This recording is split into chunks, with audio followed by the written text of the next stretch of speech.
Good afternoon. Dundee's Drugs Commission has released the findings of its long-awaited report aimed at tackling the increasing numbers of drugs deaths in the city. It says urgent change is needed to address what's being described as a public health emergency. Recommendations include the need for stronger leadership and rebuilding what it calls a fractured system of treatment and support. There are also calls for a restructure of the funding system, placing it in the hands of grassroots organisations.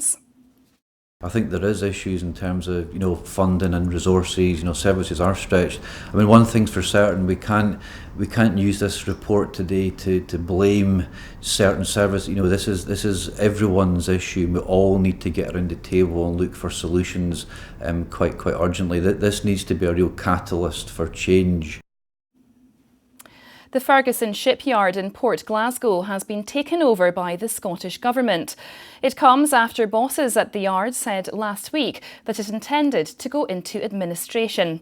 The Scottish Government said the takeover would enable contracts for 2 Western Isles ferries to be completed.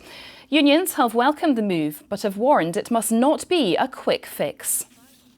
Unless another commercial offer comes forward that's acceptable, the Scottish Government will take ownership of the yard to get on with those objectives of completing the vessels under construction that are so desperately required to secure employment at the yard and to give the yard a future. And by the Government's intervention and actions, it's been an orderly transition. Police investigating a number of assaults during bus journeys in Aberdeen have released a CCTV image of a man they want to speak to.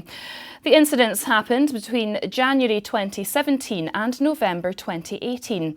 They are also investigating a report of an assault at a bus stop on the city's Market Street.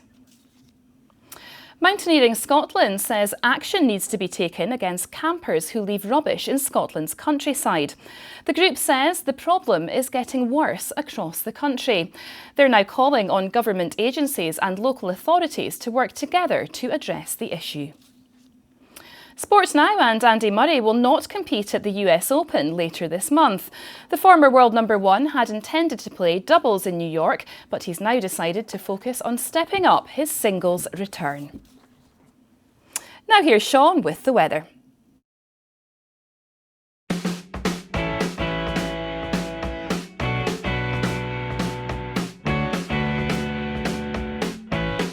Bringing you sunshine. TUI sponsors STV weather. Good afternoon. Well, it's been a miserable start to the day for many of us. Blustery winds and plenty of rain as well. That rain band will move away northeast through this afternoon and it will slowly improve. From the west, cloud will start to break up, so some sunny spells developing here. But there will be a few scattered showers around, and as we head into the evening, much of the mainland and the Hebrides should have sunshine, but there will be those showers. Showers continuing during tonight across western areas, and it could merge into a longer spell of rain across the West Highlands and the Hebrides a little bit later on. Temperatures, the most part staying at double figures. Tomorrow, a very windy day, especially in the west, with lots of blustery showers. Bringing you sunshine. TUI sponsors STV weather. That's all for now. Andrea will be here later. Have a very good afternoon. Goodbye.